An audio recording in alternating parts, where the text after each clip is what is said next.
हर रोज की तरह आज भी अमित जी सांझ होते ही अपने घर के बाहर बने लंबे से बरामदे में आकर बैठ गए। हाथ में मोबाइल और अखबार, आंखों पर चश्मा और आते जाते लोगों को दुआ सलाम। रिटायरमेंट के बाद यह दिनचर्या का हिस्सा अब बड़ा खास लगने लगा था।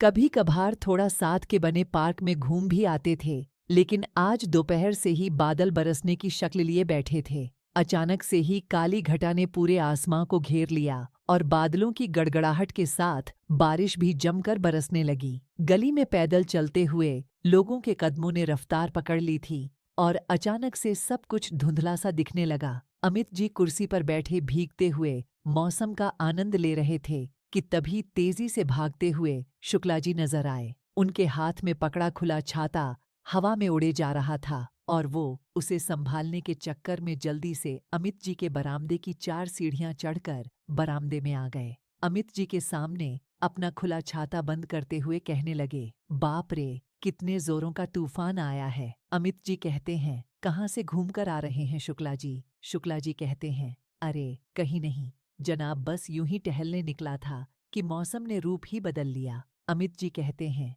अभी थम जाएगी यह बारिश, थोड़ी देर यही बैठ जाइए, कहकर साथ पड़ी कुर्सी शुक्ला जी की तरफ सरका दी। शुक्ला जी भी समय की नजाकत देख थोड़ी देर रुकने के भाव से बैठ गए। गली के छोर में उनका मकान था। कॉलेज में बतौर संस्कृत प्रोफेसर कार्यरत थे। गली से आते जाते राम राम नमस्ते से ज्यादा का रिश्ता नहीं था उनका अमित जी से। आज शायद पहली बार बारिश ने दोनों को इकट्ठे बिठाया था। अमित जी इस घर में अपने जन्म से ही रह रहे थे। पिता को राजनीति नेतागिरी का बहुत शौक था। घर में सदा लोगों का तांता लगा रहता था। परिवार के निजी कार्यों में दखलंदाजी ना हो, इसलिए पिताजी ने यह लंबा चौड़ा बरामदा बनवाया था। यहीं पर अपनी पार्टी संबंधित सभी मीटिंगें करते थे। अपनी जिंदगी की सारी कमाई झूठी शान शौकत में लुटा दी। अमित जी को पिता की मृत्यु के बाद कर्जों में डूबा यह घर मिला था विरासत में। बैंक से मैनेजर की पोस्ट पर साल पहले ही रिटायर हुए थे।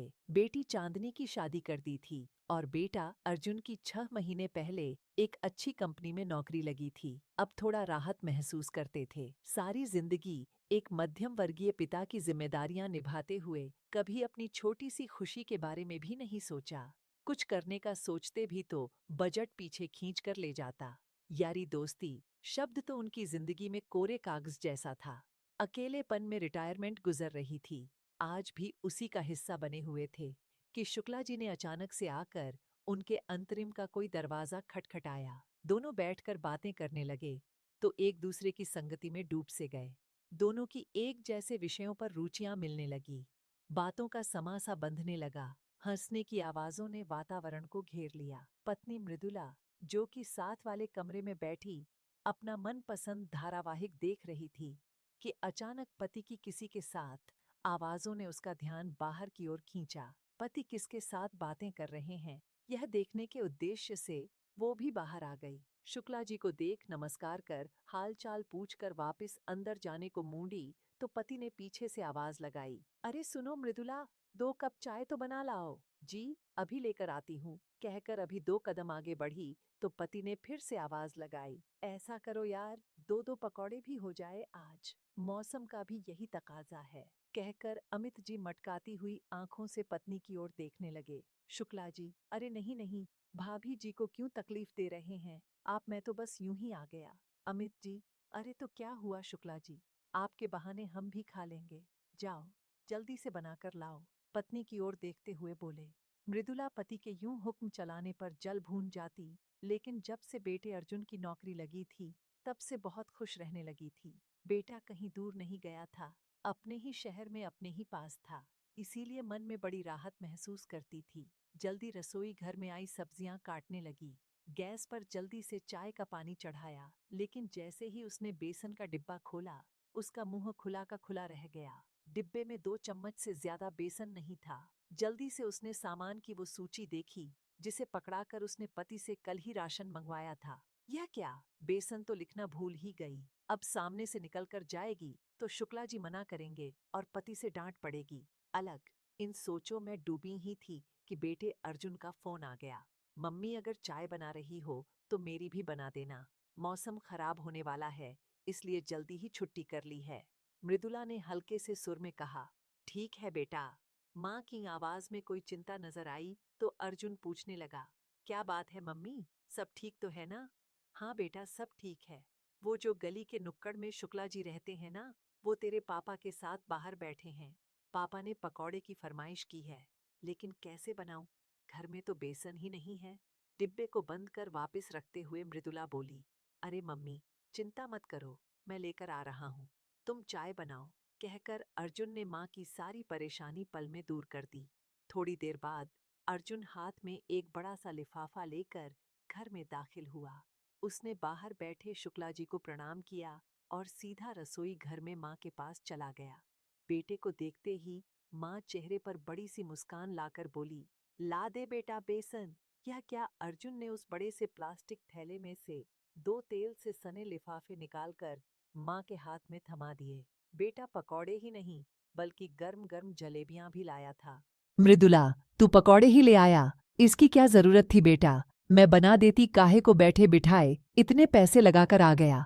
माँ को पीछे से आलिंगन करते हुए अर्जुन कहने लगा, जाओ माँ, तुम भी पापा के साथ बैठकर मौसम को आनंद लो। कभी तुम भी रसोई से छुट्टी लिया करो और ज्यादा मत सोचा करो। मृदुला बेटे की ओर मुड़ी, बहुत बड़ा हो गया है तू, कहकर एक हल्की सी चेहरे पर चपत लगाई। पकौड़े, जलेबियां और चाय लेकर जल्दी से जाकर बाहर पति और शुक्ला जी के साथ बैठकर गप्पे मारने लगी। भीगा भीगा मौसम और गर्म गर्म चाय पकौड़े ने शुक्ला जी के बैठने के इरादे को मजबूत कर दिया, जो कि मन में काफी देर से उठने बैठने की कश्मकश में फंसे हुए थे। तीनों की बातों का दौर चल ही रहा था कि शुक्ला जी की पत्नी अनुराधा का फोन आ गया। कहाँ हो इतनी देर से?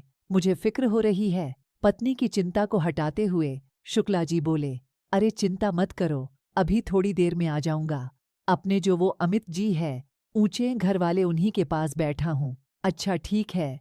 उधर से पत्नी का सुर आया। फोन बंद करने वाले ही थे कि मृदुला झट से बोली, अनुराधा से कहिए वो भी यहाँ आ जाए, अगर कुछ खास नहीं कर रही। अनुराधा ने मृदुला का आमंत्रण स्पष्ट सुन लिया। घर में अकेली बैठी बोर हो रही थी तो झट से हाँ कर दी।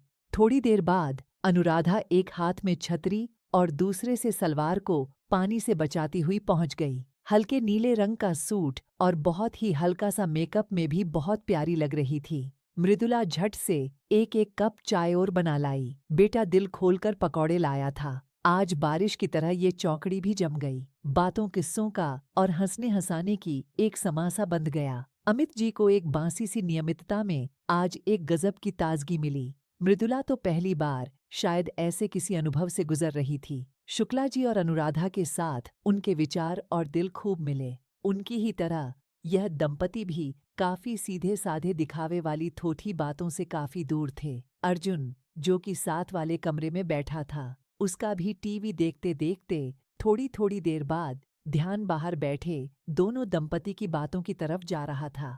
पापा के पास तो सदा ही बातें होती है, लेकिन हैरान था, माँ अपने कॉलेज के किस्से सुना रही थी तो कभी अपने बहन भाई की नटखट बातें सुनाती, पीछे यादों की दुनिया में खो रही थी। माँ को उसने कभी इतना बात करते पहले नहीं देखा। दादा दादी के रहते बहुत चुप चुप रहती थी। काफी संकीर्ण, सख्त विचारों वाले बुजुर्ग थे। घर में यार दोस्तों की धमा चौकड़ी, मौज मस्ती वाला कभी माहौल ही नहीं बनने दिया उन दोनों ने। घर में आने जाने वालों में बस दो बुआ ही थी। उनके आने से लेकर जाने तक माँ रसोई घर से बाहर ही नहीं निकल पाती थी। जिंदगी बस एक ढर्रे पर चलती रही। पापा भी थोड़ी कंजूस प्रवृत्ति के इंसान थे।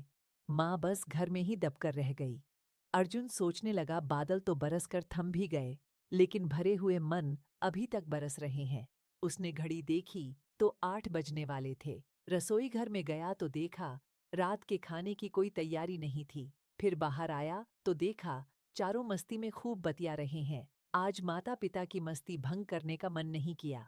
चुपचाप पास के एक रेस्तरां से खाना ऑर्डर कर दिया। खाना ऑर्डर कर वो मेहमानों को रोक कर रखने के इरादे से बाहर आया और उन्हें अपना नया लाया स्मार्ट टीवी दिखाने के बहाने से अंदर ले गया। थोड़ी देर में खाने की डिलीवरी वाले ने घंटी बजाई। अर्जुन के हाथ में बड़ा सा बैग देखकर माता पिता भौंचक के रह गए। अर्जुन ने बड़े प्यार से शुक्ला जी से कहा, अंकल जी, मैंने खाना मंगवाया है, आप लोग खाकर जाइएगा। अर्जुन के प्रेम के इस आग्रह पर शुक्ला जी बड़े निश्चित इरादे से मना करने लगे। शुक्ला जी, नहीं नहीं, अब हम चलेंगे, यह बहुत ज्यादा हो जाएगा। आप लोगों ने बहुत खिला दिया, अब खाने की तो भूख भी नहीं। अर्जुन, कुछ ज्यादा नहीं, आप लोग बैठिए, जितना मन हो उतना खा लेना। माँ चलो, आओ खाना मेज पर लगा दो। अर्जुन के पीछे पीछे मृदुला रसोई घर में भागी आई। धीरे से लेकिन कसी आवाज में बोली, खाना क्यों मंगवाया? ये तो जा रहे थे अपने घर और फिर ये तो बस यूं ही आ गए थे। अर्जुन माँ को हाथ के इशारे से रोकता हुआ बोला, माँ खाना लगाओ, इस विषय में बात हम बाद में करेंगे।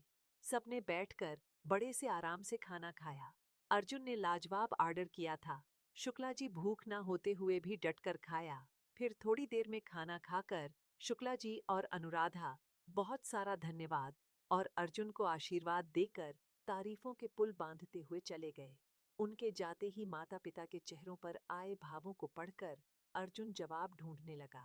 पहले पिता ने त्योरियां माथे पर चढ़ाकर कहा, बहुत पैसे आ गए हैं मृदुला, तुम्हारे साहिबजादे के पास।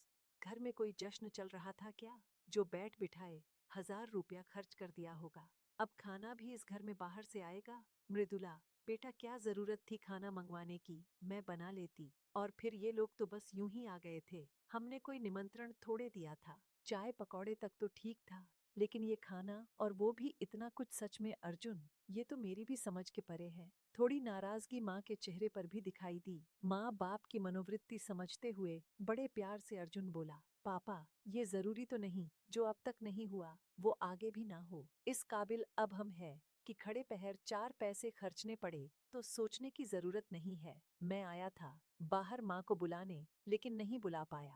पहली बार मैंने अपनी माँ को एक आत्मिक खुशी में पाया। आप सब इस पल के क्षणों में एक दूसरे के साथ अत्यंत आनंदित थे। मैं रसोई में गया, वहाँ खाने की कोई तैयारी नहीं थी और फिर पापा की दवाई लेने का भी समय हो रहा था। आज पहली बार मुझे अपनी माँ के लिए कुछ करने का मौका मिला, तो मैं इसे व्यर्थ कैसे जाने देता। सारा दिन हमारे लिए काम में लगी रहती है, कभी कभी माँ को भी छुट्टी देनी चाहिए। आप दोनों ने हमेशा हमारी खुशी बढ़ाई, सुख सुविधा के बारे में सोचा। आप दोनों की अपनी भी कोई इच्छा अरमान है, ये तो आपने सपने में भी सोचना बंद कर दिया होगा। आज मैंने सोचा और मुझे इस बात की खुशी है। और फिर अनुराधा आंटी को भी घर जाकर सारा काम करना पड़ता। मम्मी पापा, मैं जानता हूँ ये लोग यूं ही अचानक इत्तफाक से आ गए थे, लेकिन सच बताऊं पापा, ये इत्तफाक कभी कभी कमाल कर जाते हैं और बहुत लंबे समय तक चलते हैं। पता है लोग यार दोस्त बनाने के लिए कितने पापड़ बेलते हैं। बढ़िया खाना, एक से एक बढ़कर पकवान, महंगी महंगी क्रैकरी, घर की सजावट, 1-2 नौकरों का इंतजाम, फिर भी मन परेशान, क्योंकि अपने स्वभाव से मेल खाते लोग आजकल मिलते कहाँ हैं। जिसे देखो अपनी ही डींगे मारता रहता है। हर कोई चाहता है बस मेरी सुन लो, अपनी रहने दो। ये दोनों आज भले ही एक संयोग से आपको मिले हैं, लेकिन हम उम्र यार दोस्तों की आपको भी जरूरत है। आज इस संगति ने अवश्य आपको इस कमी का तो एहसास कराया ही होगा। मैं दावे के साथ कह सकता हूँ पापा, ये इत्तफाक, ये बस आपका यूं ही बेकार नहीं जाने वाला। जाइए, जाकर अब सो जाइए, ज्यादा सोचना सेहत के लिए नुकसानदायक है। और हाँ, दवाई खाना मत भूलिएगा। बेटे ने आज माँ की भावनाओं को ही नहीं समझा, बल्कि माँ को प्यार के 7वें आसमान पर बिठा दिया। मृदुला तो मन ही मन फूली नहीं समा रही थी। सोचने लगी, सही तो कह रहा है अर्जुन, कहाँ इस घर के लोगों ने कभी किसी से दोस्ती करने दी। आज जो मिला वो अनोखा अनुपम था। अमित जी भी काफी हद तक बेटे से सहमत थे, इसलिए बिना कुछ और बोले चुपचाप वहां से चले गए। 2 हफ्ते बीते नहीं थे कि अर्जुन की भविष्यवाणी सही निकली। अनुराधा और शुक्ला जी के घर से खाने का निमंत्रण आया। अमित जी और मृदुला अच्छे से बन ठन कर हाथ में एक छोटा सा तोहफा भी लेकर गए। वहां पहले से एक दंपति विराजमान थे। राजीव और सौम्या नाम से उनका शुक्ला जी ने परिचय कराया। अब 4 की बजाय 6 लोग थे। महफिल अच्छी जमी, बातों का सिलसिला खत्म होने का नाम ही नहीं ले रहा था। खाना पीना और हंसना हंसाना लग रहा था कि जीवन की एक सख्त जरूरत थी। दवाई मिले न मिले, लेकिन खुशी ऐसी साथ रहे तो सेहत का कुछ बिगड़ने वाला नहीं। मुलाकात रंग लाई, अब तीनों अच्छे मित्र बन गए। महीने में एक के घर जरूर रौनक लगती। तीनों महिलाएं खाने से लेकर समेटा समेटी तक एक दूसरे का पूरा हाथ बंटवाती। फिर कुछ महीनों के बाद अर्जुन एक कॉन्फ्रेंस से 7 दिनों के बाद जब घर आया तो उसने देखा कि पापा अलमारी से कपड़े निकाल रहे हैं और साथ में एक नया खरीदा सूटकेस भी पड़ा है। पापा कहाँ जाने की तैयारी है और मम्मी कहाँ है? अमित जी, अरे बेटा तू आ गया। अरे कुछ नहीं, वो राजीव और सौम्या ने बैठे बिठाए हम सबका वैष्णो देवी जाने का प्रोग्राम बना दिया। उनके बेटे ने सारी बुकिंग भी करवा दी, हम बस मना नहीं कर पाए। इसी सिलसिले में मम्मी तुम्हारी शॉपिंग करने गई है। अर्जुन के चेहरे की बाँछें खिल गईं। पहली बार माता पिता को कहीं अपने लिए कुछ करते देख रहा था। मना करना भी नहीं चाहिए, ऐसे मौके कोई बार बार थोड़े आते हैं। जाओ और खूब अच्छे से माँ के दर्शन और एंजॉय करके आओ। पीछे घर की चिंता मत करना, मैं हूँ। फिर धीरे से पापा के पास जाकर उन्हें छेड़ने के मकसद से बोला, पापा आपका यूं ही तो कमाल कर गया। मैं न कहता था योजनाएं सफल हो ना हो, लेकिन इत्तेफाक साथ निभा जाते हैं। अमित जी सूटकेस में कपड़े रखते हुए मुस्कुराते हुए बेटे की तरफ देखने लगे। कहानी कैसी लगी आप सब कमेंट करके जरूर बताइएगा और चैनल को सब्सक्राइब जरूर करें। मिलते हैं अगली वीडियो में एक और दिलचस्प कहानी के साथ। तब तक आप सब स्वस्थ रहिए, मस्त रहिए।